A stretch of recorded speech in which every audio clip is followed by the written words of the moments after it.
नमस्कार, मैं हूं राजेश पिपलोदिया और इस वक्त आप देख रहे हैं दोपहर न्यूज।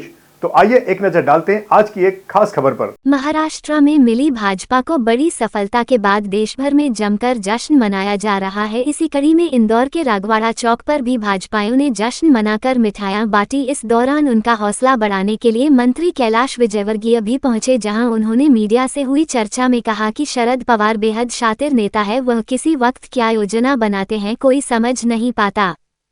मैं एक बात की शरद पवार को दाद दूंगा कि किस प्रकार अपने आदमी को दूसरे दल में प्लांट करना।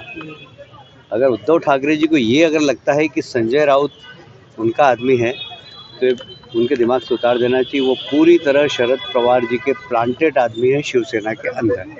और उद्धव जी की शिवसेना अगर हारी है तो उसमें बहुत बड़ा कारण संजय राउत। अकेली लाडली बहन के बलबूते पर अन्य राज्यों में सरकार नहीं बनी है, बल्कि मोदी जी के विकास कार्यों की सौगातों ने भाजपा की झोली में यह सफलता डाली है।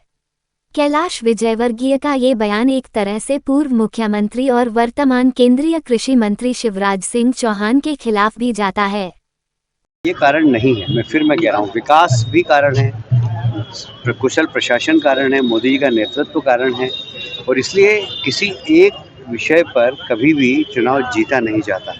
और मैं कह रहा हूँ कि एक गुलदस्ता होता है, गुलदस्ते में सब लोग होते हैं, सब चीज़ होती है। अब उसमें लाडली बहना भी, हम उससे इनकार नहीं कर रहे हैं, वो योजना भी है, तो सभी हैं।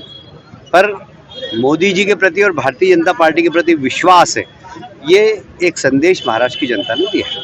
कैलाश विजयवर्गीय ने उद्धव ठाकरे के द्वारा दिए गए बयान को लेकर भी तंज कसा। उन्होंने कहा कि उद्धव ठाकरे है क्या केवल बाला साहब ठाकरे की बिगड़ेल औलाद। इसके साथ ही उन्होंने महाराष्ट्र में मुख्यमंत्री के पद को लेकर भी कहा कि वैसे तो देवेंद्र फडणवीस का नाम चल रहा है, लेकिन ये फैसला हाईकमान करेगा। दूसरा प्रश्न करता हूँ कि क्यों शरद पवार, उद्धव ठाकरे और कांग्रेस को लोग वोट देते, क्यों देते, क्या कारण है, उन्होंने क्या किया? मतलब ऐसा है कि उनके पास ना नेता है, ना नेतृत्व है, ना नीति है। एक बेमेल गठबंधन, सिर्फ एक ही कि मोदी जी को हराओ, भाजपा को हराओ। जनता उनको समझ गई है। और मुझे लगता है कि अब जैसे उद्धव ठाकरे, क्या है उद्धव ठाकरे बताइए मुझे?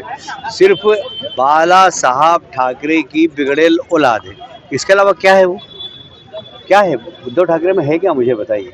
कोई नेतृत्व क्षमता है, कोई बहुत अच्छे वक्ता है, बड़े ईमानदार नेता है, कोई हिंदू नेता है, पगड़ी पहन ली उनने, टोपी पहन ली उनने।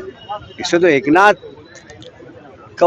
एकनाथ शिंदे बाला साहब के उत्तराधिकारी हैं, ये जनता ने उनको समर्थन देकर साबित कर दिया। अब तो भारतीय जनता पार्टी का सर्वाधिक वोट बैंक देखा जा रहा है, सबसे ज्यादा सीटें जीती जा रही। मुख्यमंत्री के दावेदारों में कौन से नाम आप देखते हैं? देखिए, आम जनता को लगता है कि देवेंद्र फडणवीस मुख्यमंत्री बनना चाहिए, पर ये पार्टी का नेतृत्व है और तीनों गठबंधन हमारे साथ, वो लोग बैठ के तय करेंगे।